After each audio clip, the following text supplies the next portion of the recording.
We've asked each of our speakers to touch on evolution in the sense of what it means to them, either from a historical perspective or in today's terms from their own storied experience. And in doing so, we cannot think of anyone better to start off our presentations than the late great Frederick Olmstead.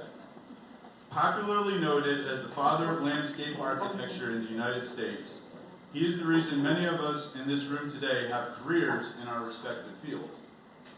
He will help us discover what Americans in any walk of life should recognize about the art and practice of high design and hard work within our democracy. Born in 1822, this look back on Olmstead's life will separate the public nature he cultivated from the forests we've cut down. Responsible for over 5,500 community park systems and ethical garden designs, Mr. Olmstead joins us today straight from the 1800s and will provide a bit of his own perspective. Ladies and gentlemen, please put your hands together for Mr. Frederick Olmstead.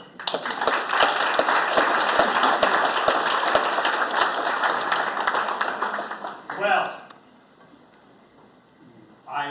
rumors of my demise are greatly exaggerated. Good morning. Good morning. Oh, and you're alive too. No need for more coffee. So here's another man's journey. You've heard one. They've given me slightly more time. Just slightly more. Last year we celebrated my 200th birthday. It was quite a year. I went all over the country again. You know, I couldn't sleep on trains. I was also an insomniac and a depressive before medication was available. And with all of that being said, it allowed me time to think and write. And there's a reason why I've left millions of words next to 5,500 towns and communities. You're welcome. Here. Those chairs are empty. There's a reason for that. When the sun comes up every morning and you're lounging back on those comfortable garden chairs thinking life doesn't get better, you had better jump up, get out, and start running. Because today is the rest of the schedule. And that path from those chairs, those lovely Wave Hill or Chanticleer, wherever you see those chairs, you know there's a gracious and warm welcome to enjoy the view over the garden. You, as gardeners, will talk more about that. As landscape contractors, as architects, we'll talk more about that. You, as professionals in the industry, realize that you never get to enjoy the pleasures of those chairs. So today, enjoy the pleasure of your chair. I started rough. My stepmother did not care for me or my younger brother John. You know, my father had a very soft spot for us because he cared for his first wife, who died birthing my brother. My stepmother sent us away for our own good. So we were a boarder in schools. No one knew that I didn't really attend those schools. I went out rambling. It wasn't unusual to do 20 miles, 25 miles from Hartford every day. When was the last time you walked 25 miles of a morning? But you get to appreciate what nature's around you, and Hartford had some glorious, glorious visions. And so rambles were the preeminent memory I carried away from Hartford. In all of the world together, I couldn't think of there being a better occupation for me than to survey. My father got me an apprenticeship, and I thought I was going to go out and count and measure and draw and design. I thought I was going to parse the West. You know, Horace Greeley never said, "Go west, young man." I would like to think I did. And yet, being an apprentice to a surveyor, didn't get to do any actual measurement. I hold the stick. Hold the stick. Go back about 100 feet.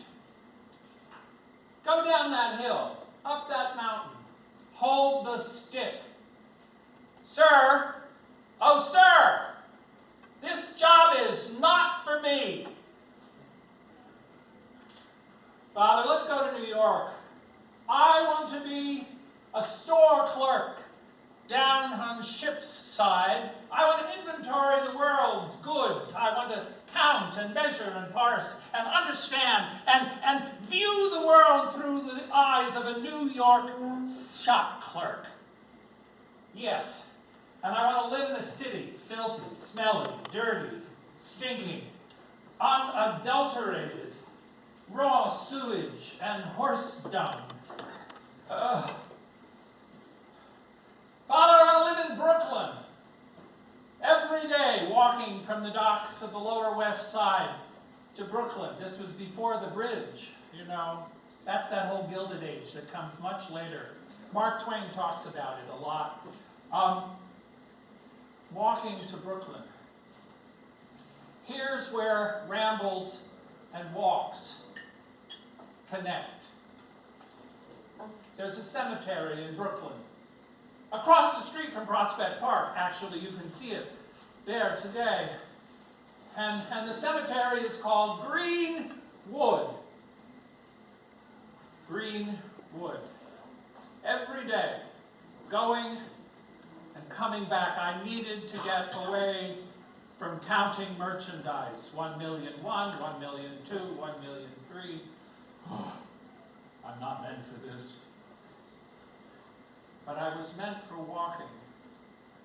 And every day through Greenwood Cemetery, an angel and I met on the lawn and conversed. What is life about? What can we do to improve our quality of existence? How can this world be so rudimentarily ugly and this space be so inspired? I read at that moment about life earlier.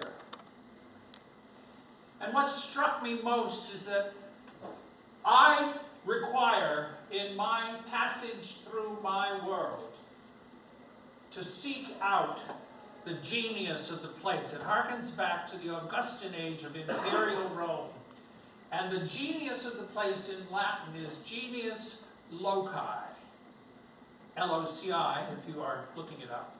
Genius loci doesn't refer to gardens specifically, but yet it came to be representative of the spirit.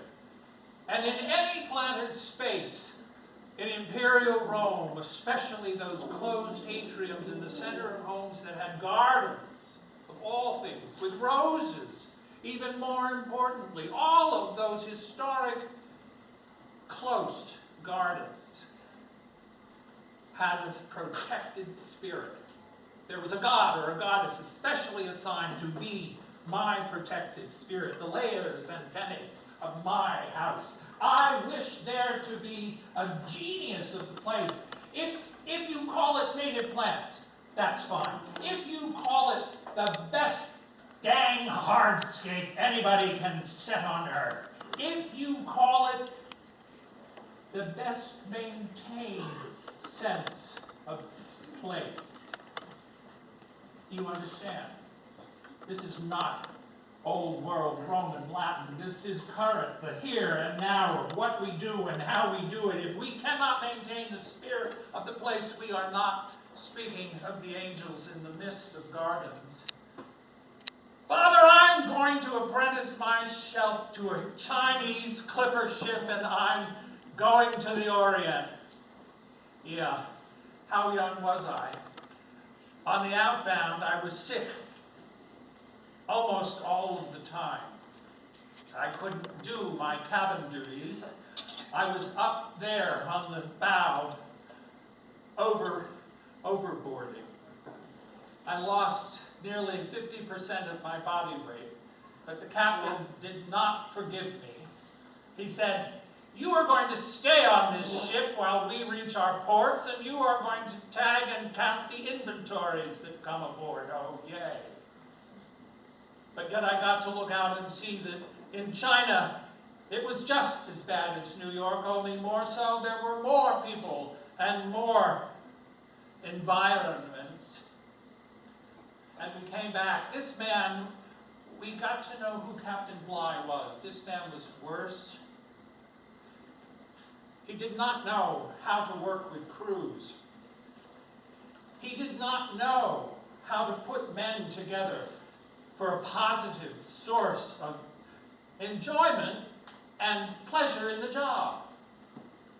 He was brought up on charges when we got back and found guilty. We all received an extra allotment of pay from the stuff and things that he overloaded the ship with on our return. And because of that, it was my first exposure to how leading men working with crews is probably the biggest lesson any of us can learn.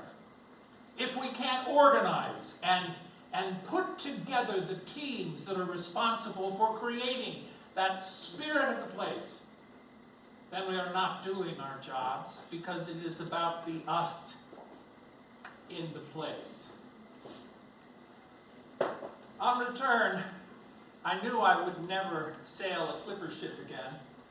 What was I thinking? May I use your table? Sometimes the baggage gets heavy. Oh wait, I didn't mean to say that. Father, there's 50 acres available on Staten Island. I want to be a farmer. It's a lovely plot, fertile, and it's been farmed since the Dutch. And I want to call it a name. I want to give it a space and a spirit. I want to call it something that references the spirit of that place. And I want it to sound like the indigenous tribes that used to inhabit this island. We'll call it Tassamuck. You know what that means in Staten Island? It means to toss amok. I had no idea what I was doing. Farmer Frederick. I imagined it as being graceful. I wanted to cultivate new varieties of apples and peaches and pears. I wanted to speak at our local grange. I wanted to write articles and become famous in the community for how and what I did. And I replanned my entry driveway. I wanted to be a gentleman farmer, and I wanted to base this space on scientific principles. This is important. You need to have a fundamental understanding of what it is you do, and it needs to be based in the science of the application. So, was I naive? Well, here's another important lesson in life. You have to find someone who can tone you, can give you help, can become a valuable educational resource. You need to find, well, you need to find a good 5-cent cigar, I've heard, but that's more political than educational. My neighbor was George Washington Vanderbilt, one of the Vanderbilts. He had 400 acres to my 50, but he really liked my driveway. So he came over one day and he said, "Frederick, would you be able to come over and design a driveway for my house?" What do you think my response was? Thank you. Yes, this is multiple choice. You can chime in anytime. And with that, I met an even greater resource for me, Andrew Jackson Downing. You don't hear much about him now, but in his day, he was the Martha Stewart of home building and gardening, the name brand. He said, "Mr. Olmstead is a new school of American farmer." Thank you. He believes in the greatest good for the common people. It's all about democracy. This is not a political quest. This is all about sharing and being and becoming. And Andrew Jackson Downing saw something in me that I did. He gave me the confidence. He said, well, Frederick, why don't you write an article for the horticulturist, the Better Homes and Gardens of its day. You write an article on the new apples you're trying. You write an article on peaches and pears. You tell me how it is you're doing. And I'm going to have you work with Calvert Vaux, because he's designing the houses that are going to go to your farms. Think about this. I was happy in my 20s and on my way. Thank you, Andrew. And he said, you know, we're doing some work here in New York. 1841, he published this, a treatise on the theory and practice of landscape gardening. Nobody knew then that we were working on a new industry. Nobody knew then whether it was going to be called landscape gardening or landscape architecture. Landscape gardening is what requires maintenance and long-term connection and becomes the spirit of the place. Landscape architecture becomes scientific and based in realities and has to do with line and elements and principles, like the principles of democracy. And for the very first time, I had found someone who were putting words in my mouth about what it is I should be doing in life. Andrew kept employing me. Then he said, why don't you edit a few articles? You'll get to read and interact with other people. And Calvert was always drawing. He was out back. He was a man about this tall. And I looked down on him. He always had smudged fingers and inky cuffs. But he knew everything about line and form. The picturesque, the word Mr. Downing used to describe his new work, the picturesque. In Rome, yes, in Rome. In Europe, this was called the Romantic era. Downing created a new word, getting me to think that every one of us should create new words when we do new things. It's all about creation. The picturesque combines the raw materials of grass, water, and woods. They impact with so much effect and so little art, and the charm is so great. Picturesque architecture and landscape design combined in a new art form. You work with plans.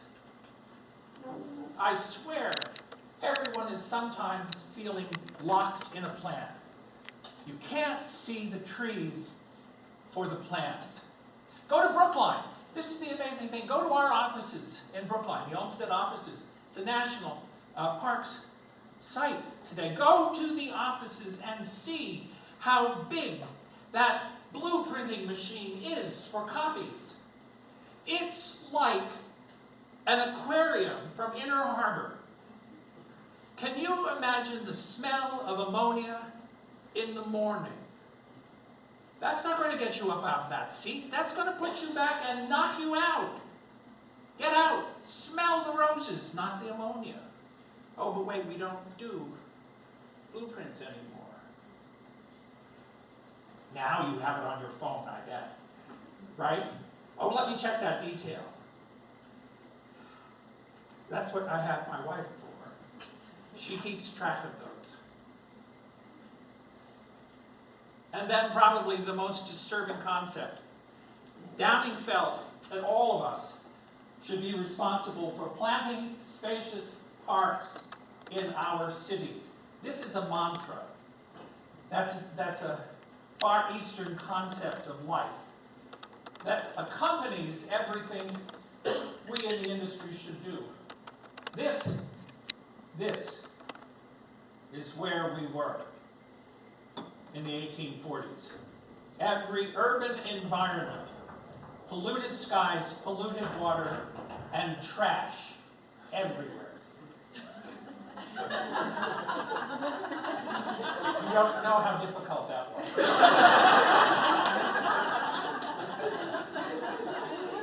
My wife thinks I'm oblivious when I'm up here. Ha. But how does this stunt our growth? You think COVID was impactful on children? What do you think these coal runners learned sorting coal on the chutes? No education, 6 days a week, working sun up to sundown, no green space, nothing. How do we feel for these in an industry that touches God? I can be religious because I wanted to become a preacher, but they didn't want me. Oh, you talk too much. Can you imagine?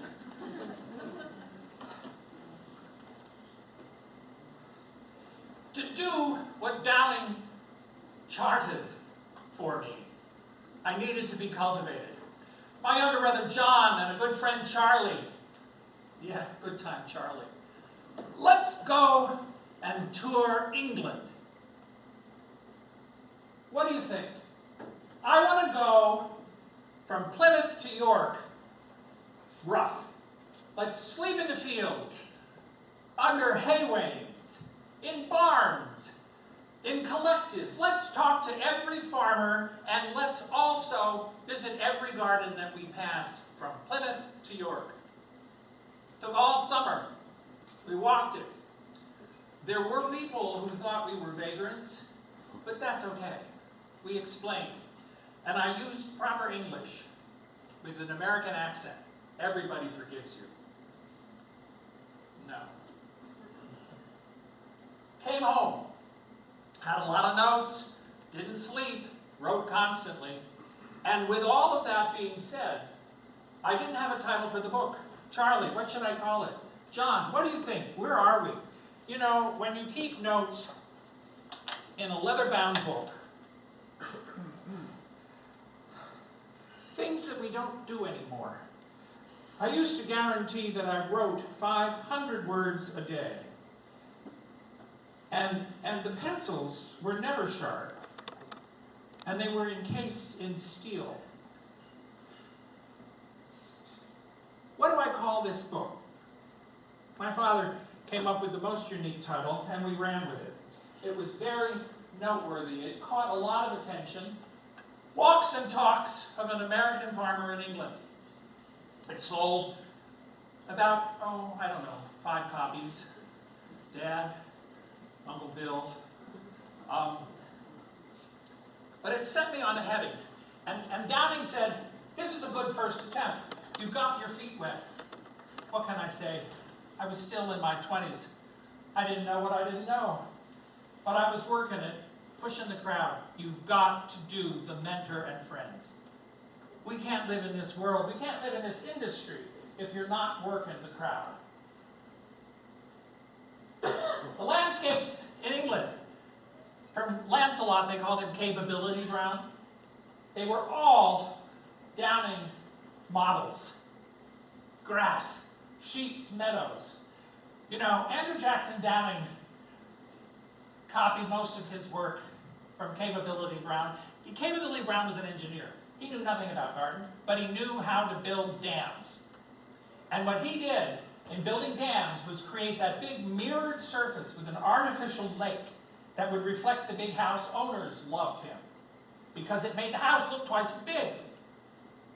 Every project he worked on for the aristocracy in England, out in the country with those country estates, every house had a lake created by him. He didn't pass a river in front of a house and he didn't point to the crews and say, damn it! And they did. They knew what to do. There was communication. There was leadership. There was organization. There was style. And every one of those gardens had a god in it. All those English country gardens from the 18th century had a marble goddess or god in a pantheon out there in a gazebo at the end of the grass. You know, sheep mow grass. This is something y'all should know. Sheep in a garden are good because you can also still walk in a garden with sheep. You cannot walk on grass that have cows or pigs or horses. You just don't want to walk. Dirt. You know, it's bad enough walking through sheep do. And water. Lakes. Mirrors. Also quality. Hydrology. The science of water mechanics. How do we move water across commercial and public spaces, critical elements, and woods? Those little ornamental cots of trees that need to be in every design, and we are no longer planting as much as we need. We are decimating the surface of this planet, and we need to recreate what God gave us. I wrote long, and I was always in search of active verbs and my first period. But it's true. We go for the experience in gardens and landscapes, and being cultivated may be recognized. Let's pick up that guy. He's got something to say, and we can give him the arena to say it. The New York Times call. You always pick up the phone for the New York Times. If they want information, I don't care who it is, if they say, I'm working on an article for the Times, you don't ask them which one. Anyone, doesn't matter. You take the call, you curiously say, well, who am I speaking to and what is your background? Define it. And then lead the conversation the way you want it. The New York Times said, Frederick, you seem to be aware of farming. We'd like to send you south.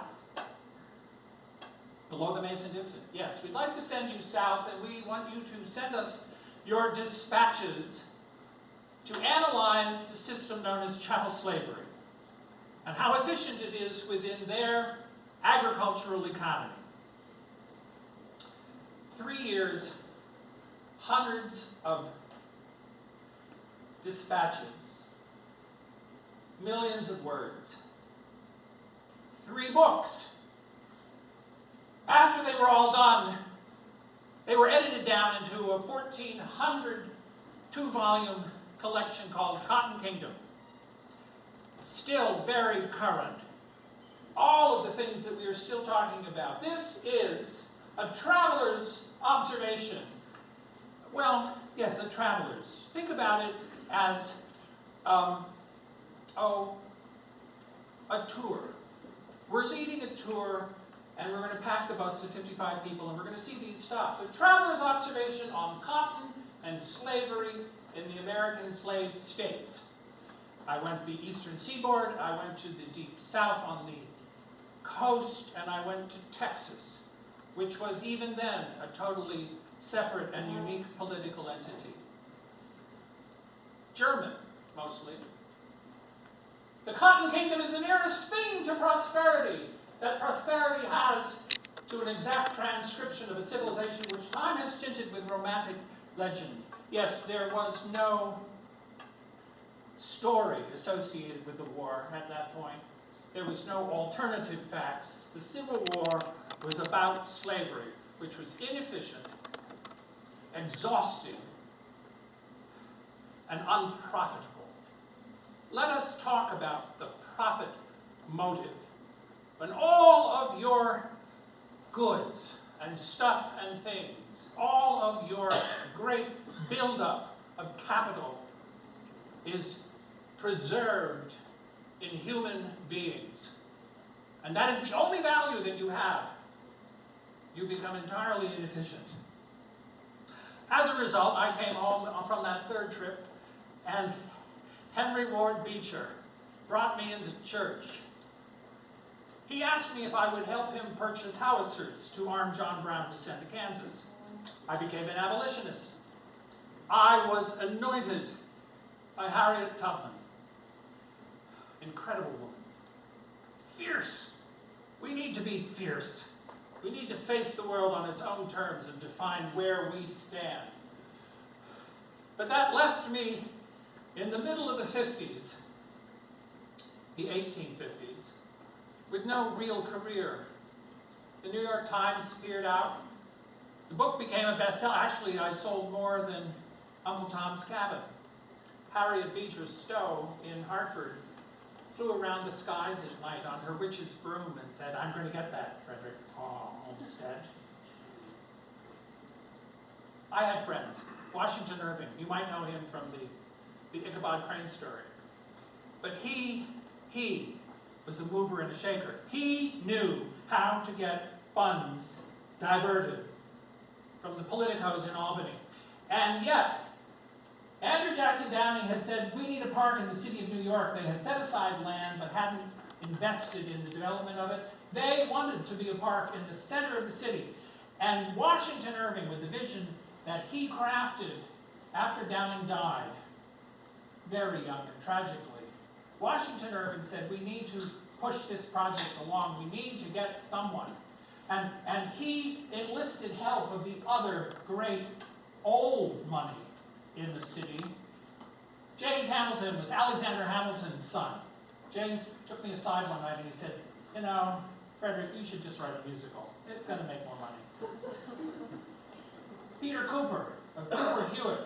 David Dudley Field had the largest non-profit in the day, giving money to widows and orphans. He was the money person. But they realized if they had the land, if they had the vision, if they had the plan, they needed to get funding from the state legislature. And then if the state funded it, if the hundreds of millions of dollars were actually put together to do this deal, Tammany Hall couldn't get their hands on it. They wanted to put an honest man, read that stupid, between Albany money and Tammany Hall politics. And I didn't have a job. And I was really stupid. They wrote a reference for me. From this gentleman's hands-on training as an agriculturist. Yeah, I raised peaches and apples and pears. Oh my. His garden writings. Yeah. His many talents. They didn't go into detail. And character. I admit, I have character. I am a character. We believe him uniquely qualified for the duties of the office of superintendent of the Central Park of New York. They wanted me to be their lead crew supervisor.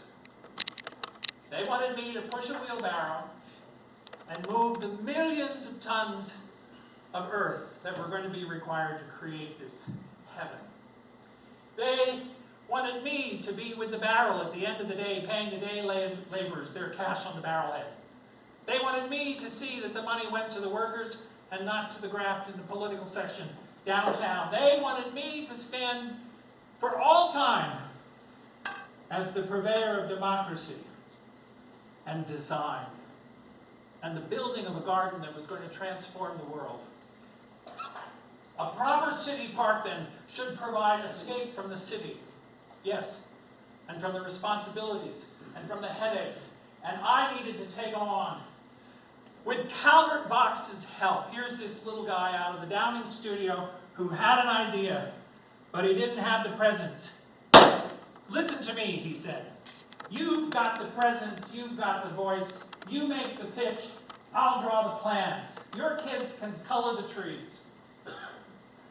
And we did. Calvert, I'll shake on this, but if we get this kind, you know there were 35 presentations. Do you know how long that day dragged on? And on. You've ever been in a pitch session with politicians and you're asking for millions of dollars and people, forget that. How do we staff this? Millions of dollars at stake, and we're up against Tammany Hall, pitted against Albany and old Dutch money. I felt like old Peter Stuyvesant. I had a peg leg, and I was jumping around. And Calvert just stood there. Calvert, give me some support here, would you please? But the partnership was on. And from that day, we flew. It's called greensward, solved all the problems. We sunk roads across traffic so that you wouldn't see them and they wouldn't spoil the view of the distance on the meadows. We did a ramble. We planted trees and created hills so that people could get lost in the woods. We also had to provide for the city's freshwater resources at the reservoir, the finest fresh urban water in the world in the day. You could drink out of it. People did. The city did. All of the things that they wanted. All over 800 acres. No one's ever considered this before. Yeah, I'll be the construction foreman. Do you know how that is? Really. Shannon, I wish you well. It would come to be known as Central Park, right there in the heart. They cleared away 3 villages, 5 churches, most of them AME. The water, you can still see some of the original surveyor marks. It was the largest construction project undertaken by an urban core since the building of the pyramids. Millions of cubic feet of soil. You know how much a cubic foot of soil weighs. No machinery, done with wheelbarrows and cart-pulled horses. Or you could have jackasses. Yeah. Without Vox, I would have been a 35-year-old farmer on Staten Island. Yeah, how does that look today? Here it is. Move the mountain from here and put it over there. Sink this road so that you can get cross-street traffic and not interrupt the flow of the carriage trade. Make up words. Nobody knows what this is. Let's define it differently. Make this an ice skating rink. It's the first time the kids of New York got a legitimate operation where they could rent skates to the upper crust, and everybody went skating. Never been done before. And clean water? No one ever conceived of hydrology projects before. Andrew Jackson Downing's creative sense living through the project. Innovate, systematize, and order. It was as true then as it should be true now. Order. The park is a democratic development of the highest significance. And that taken into consideration, we were seeking the 3 grand elements of the picturesque, pastoral, or romantic landscape. Andrew Jackson Downing had outlined them in the elements and principles of his design package, and they were grass.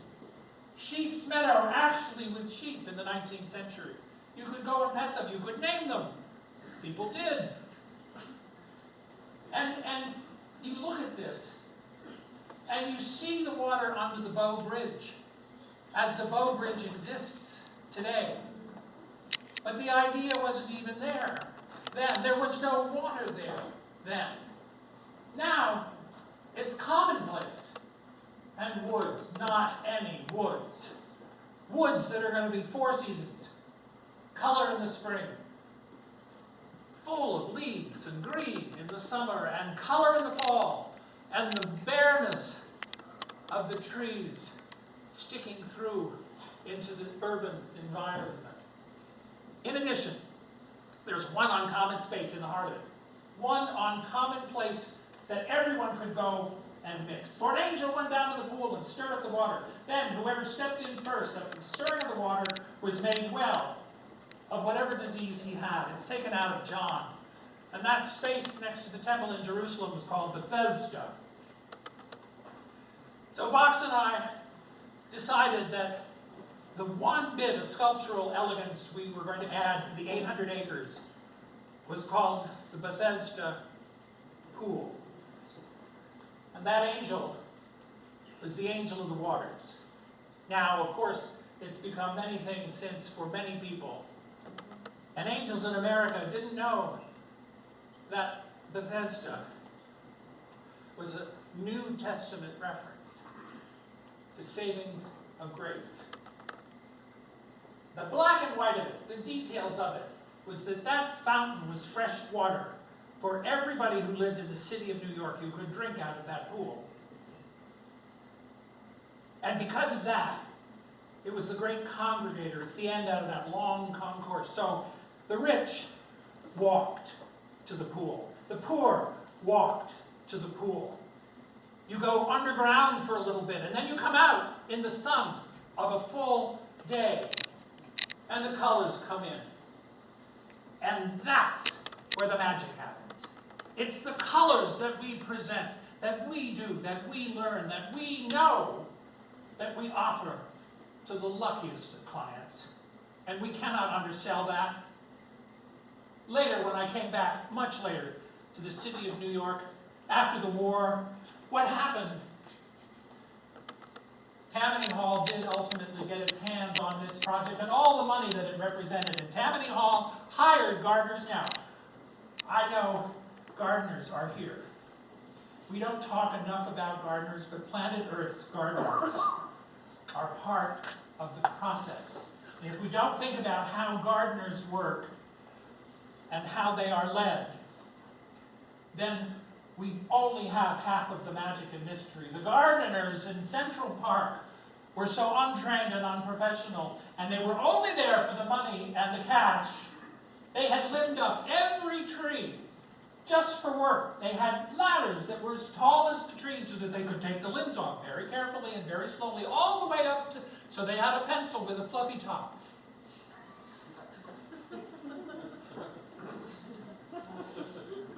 Oh, my head. What do we do to ourselves when we let non-gardeners garden? Excuse me? Yeah, that doesn't work. That's self-serving. You need to find an order and synchronize the magic again. This is why I cry. Because in 1861, at the end of the process,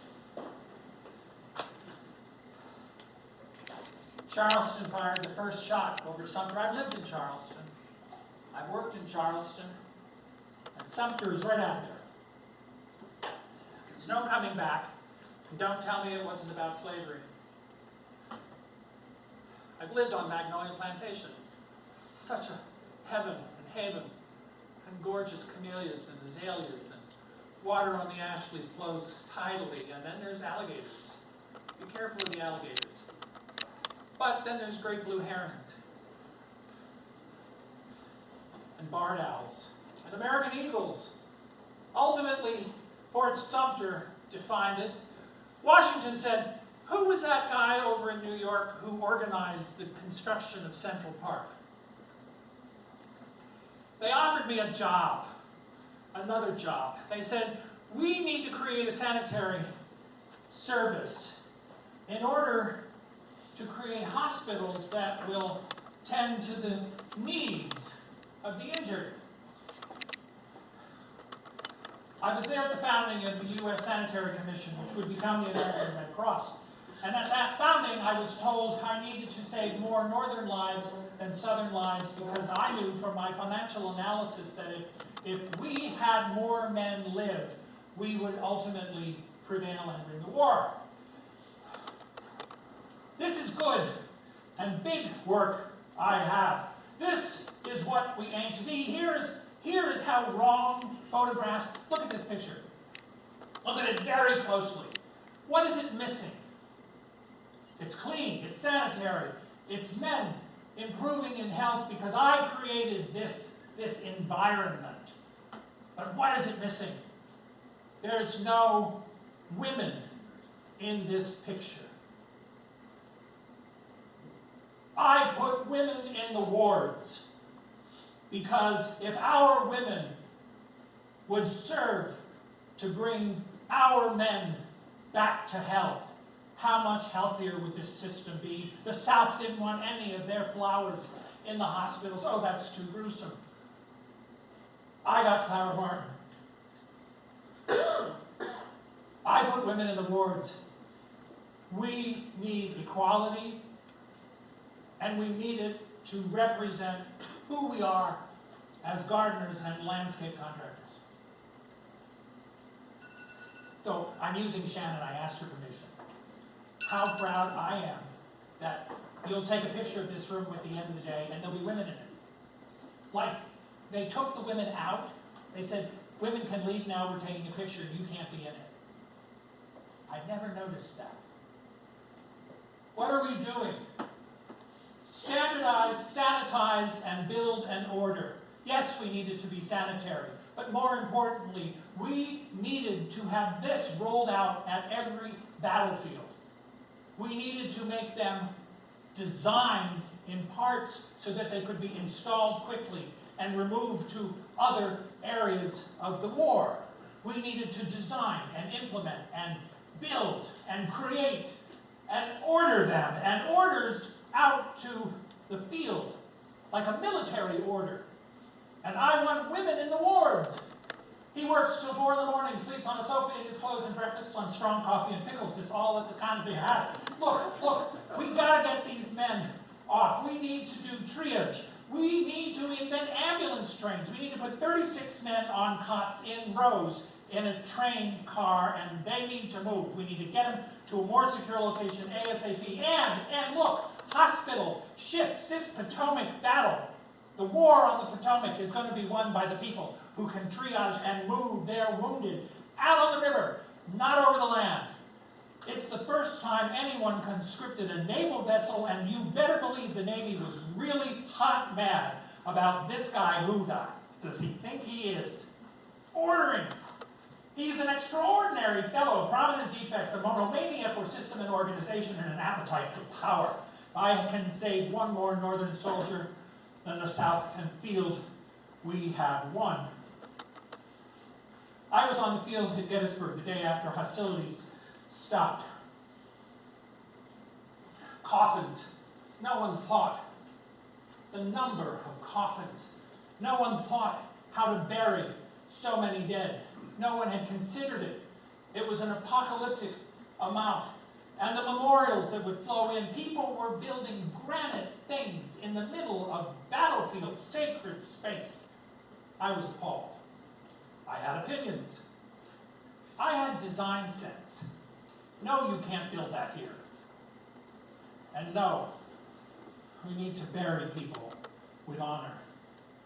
Every day for the next, until I tell you to stop, I want 400, 300 yards of surgeon silk, 3,500 fans. Do you know how hot it is under these tents? 6,100 pounds of fresh butter, not that slime the commissary has been sending. 400 pairs of new shoes and 1,200 pairs of crutches. You know these people are losing limbs, and we need to preserve them for the Union. Every day, keep it coming until you hear me say stop.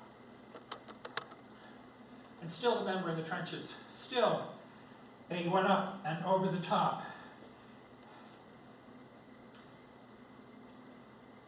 It was a complete war,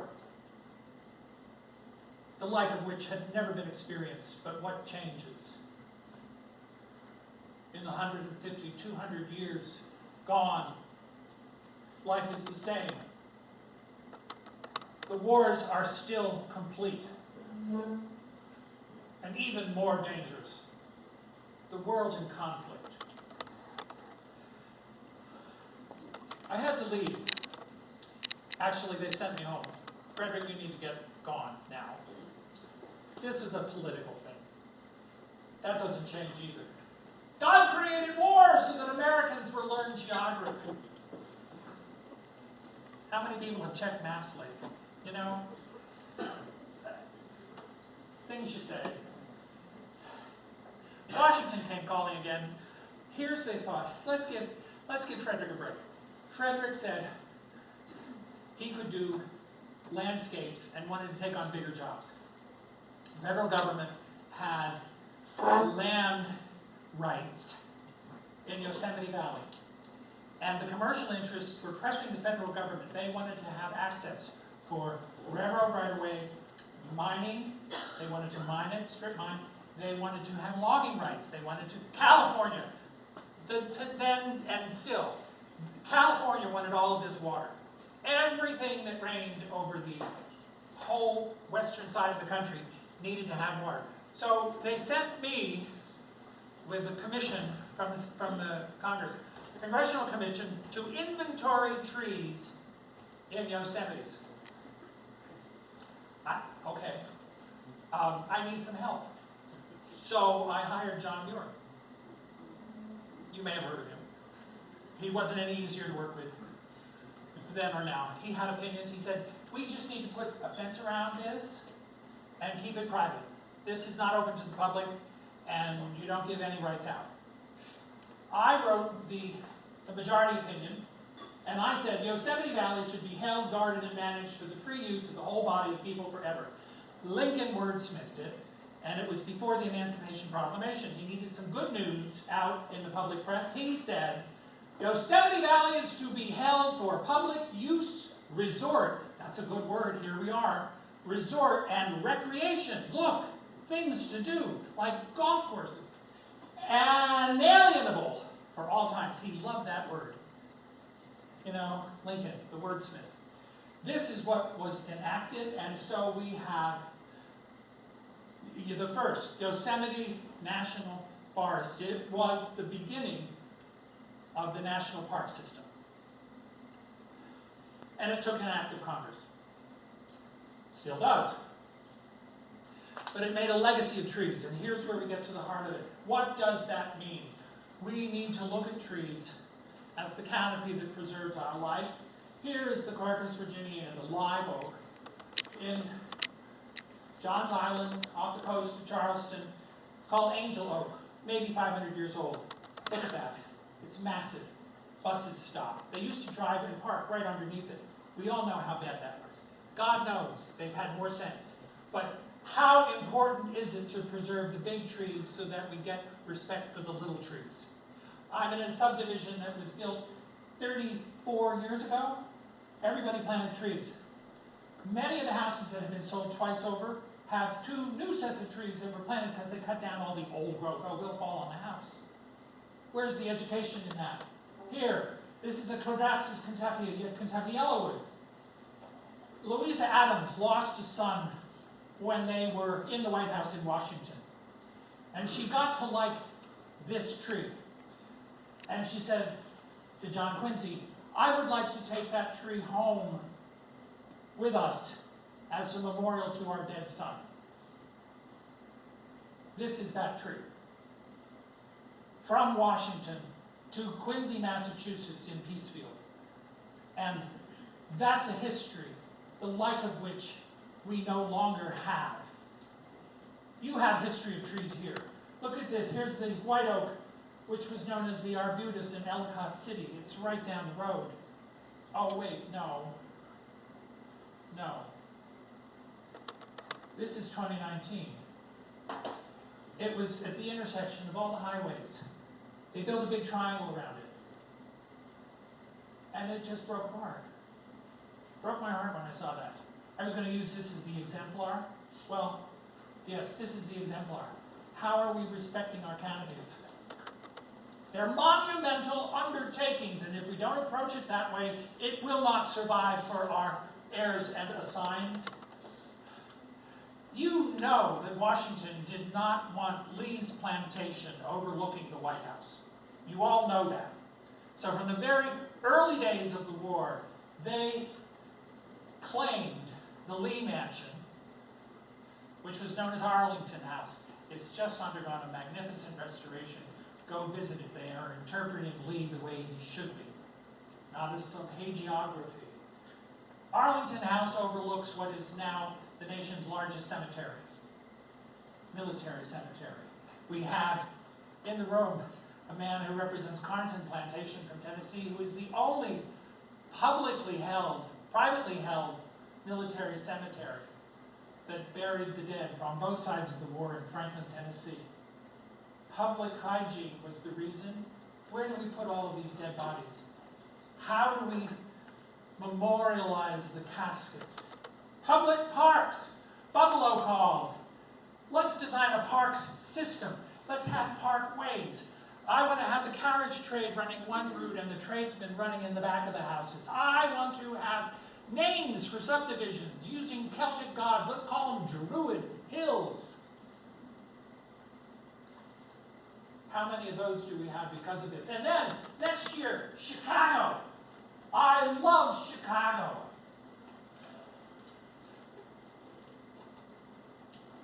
Green belts, parkways, roadsides, riverside, lakeside, all of the sides, puddle side. No, they didn't use that.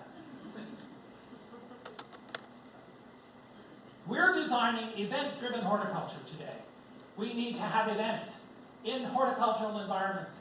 Rawlings Conservatory, just down the road in Baltimore, has the second oldest glass and steel conservatory from 1888.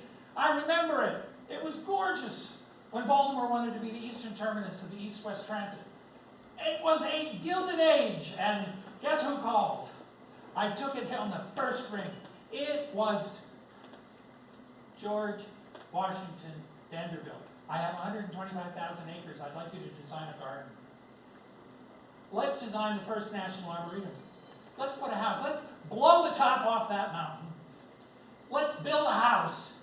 He wanted it, and it became now the biggest residential structure in America. He called it Biltmore. That's built. It's an old family thing. Built and more. Yeah, right, Dutch. But Biltmore, not less.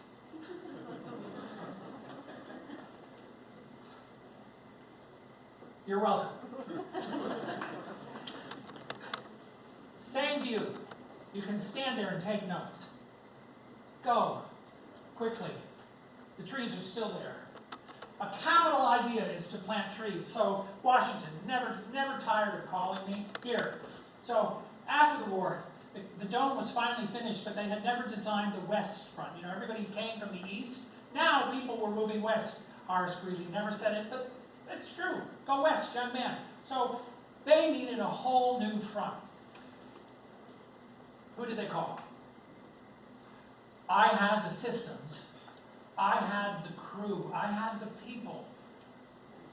I had everybody who was working towards a common vision, because that's what it takes to do this. And you need to share the vision. The undeveloped West Front is an incrementally sophisticated collaboration of everybody that sits in this room forever, of elements and principles of design, but also the principles of democracy. And an inverted order. We're no longer coming from the east, we're coming from the west.